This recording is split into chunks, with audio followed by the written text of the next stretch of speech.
कक्षा 11वीं विषय गणित विद प्रश्नावली 10 अध्याय 10 सरल रेखाएं। बिंदु 4x से रेखा 4x ऋण y बराबर 0 की दूरी उस रेखा के अनुदिश ज्ञात कीजिए जो धन अक्ष से 135 अंश का कोण बनाती है। सबसे पहले इसके हल में हम लिखेंगे दी गई रेखा का समीकरण। दी गई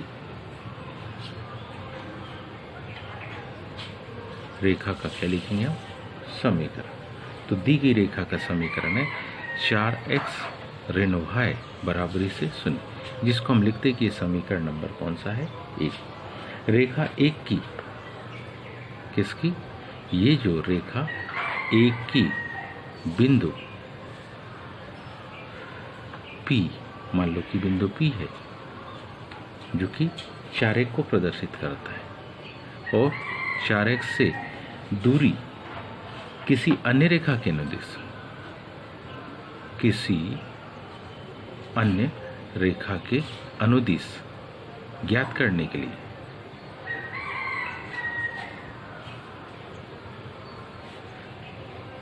क्या करने के लिए? ज्ञात करने के लिए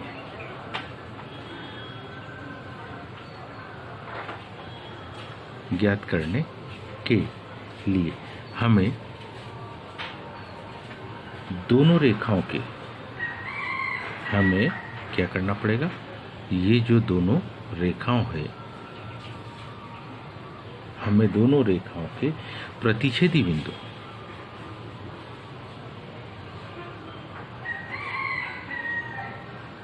हमें दोनों रेखाओं के प्रतिच्छेदी बिंदु को क्या करना पड़ेगा? ज्ञात करना पड़ेगा।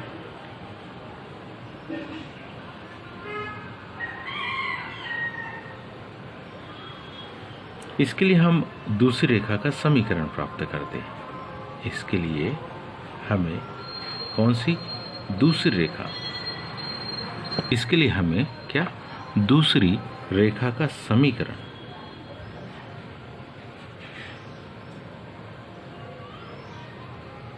प्राप्त करेंगे। अब इस समीकरण को प्राप्त करने के लिए ध्यान से देखो कि बिंदु P कहाँ? 4x से होकर जाने वाली रेखा और उसकी प्रवणता कितनी? हमें मालूम है कि 135 अंश का कोण वो बना रही है। तो 135 tan 135 का मान होगा ऋण 1, तो जिसकी प्रवणता ऋण 1 और 4x से जा रही है। इसलिए क्या? दूसरी रेखा का समीकरण, दूसरी रेखा का समीकरण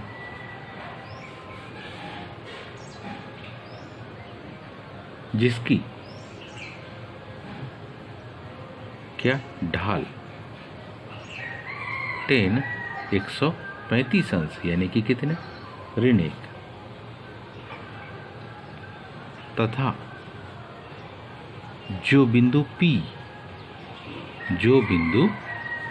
P यानी कहां से? 4x से जाने वाली रेखा का समीकरण। तो इस समीकरण को ज्ञात करना, तो सूत्र हमारे पास सीधा क्या? y minus y1 equal to m x minus x1। तो वैल्यू देखो, y1 1, x1 4, m ऋण 1। तो क्या लिखेंगे? y माइनस 1 x माइनस 4 पक्षांतर, ये ऋण x इधर आ जाएगा तो धन x धन y, ये धन 4 इधर आएगा तो ऋण 4, तो क्या होगा? बराबरी से 0। अब ये आ गया समीकरण नंबर 2। अब समीकरण 1 और 2 यदि दोनों को क्या कर दें? हम जोड़ दें। समीकरण 1 धन समीकरण 2। समीकरण 1 हमारे पास है क्या? 4x ऋण y बराबरी से 0, और समीकरण 2 हमारे पास है x धन y ऋण 5 बराबरी से 0। जब जोड़ेंगे तो हम जानते हैं y से y घट जाएगा, 4x में x जुड़ गया तो कितना आ गया? 5x। -5 बराबरी से 0। -5 दाहिनी तरफ जाएगा तो -5। इसलिए x की वैल्यू हमको मिल गई कितनी? 1। x की वैल्यू जैसी 1 मिलेगी, इसको हम मान लो समीकरण 1 में रख दें। समीकरण 1 में किसके बराबरी से? x बराबर 1 रखने पर। जैसे हम समीकरण 1 में x की वैल्यू को 1 रखते हैं, चलिए तो अब हम देखें, जैसे हम x की वैल्यू को 1 रखेंगे, 4 × 1 ऋण y बराबरी से 0। क्या आ गया? 4 ऋण y बराबरी से 0। इसका मतलब ऋण y बराबरी से ऋण 4, तो मतलब y बराबरी से कितना? 4। तो अब हमारे पास x का मान 1 और y का मान 4, अतः दोनों रेखाओं का प्रतिच्छेदी बिंदु हमको मिल गया। अतः दोनों क्या रेखाओं का कौन सा बिंदु? प्रतिच्छेदी बिंदु। अतः दोनों रेखाओं का जो प्रतिच्छेदी बिंदु मिला वो है 1, 4। अब क्या? मान लो कि ये बिंदु Q है। मान लो कि ये बिंदु कौन सा है? Q। तो अब हम लिख लेंगे अब किसकी? रेखा 1 की। रेखा 1 की कौन से बिंदु P?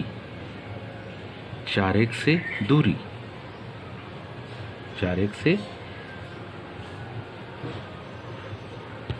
से रेखा 2 के अनुदिश दूरी, रेखा 2 के अनुदिश क्या दूरी कितनी होगी? तो वो दूरी होगी बिंदु P यानी कि 4 और बिंदु Q कौन सा? 1, 4 के बीच की दूरी। इसके बीच की क्या होगी? दूरी होगी। तो PQ को जब निकालेंगे हम निकालेंगे तो मान होगा क्या? फार्मूले में x2 - x1 पूरे की घात 2 प्लस y2 - y1 पूरे की घात 2।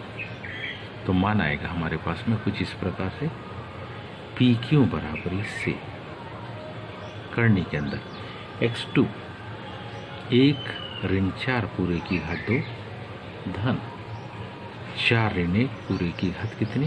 2। PQ बराबरी से करनी के अंदर किसका? ऋण 3 का वर्ग, और यहाँ धन 3 का। PQ बराबरी से करनी के अंदर 3 × 9 3 × 9 के आगे करनी 18। और करनी 18 की वैल्यू अगर अपन देखें तो वो आएगी PQ बराबरी से 3 करनी 2 इकाई। उम्मीद है कि ये प्रश्न सभी को समझ में आया होगा। आज के लिए इतना ही। शेष कल। धन्यवाद।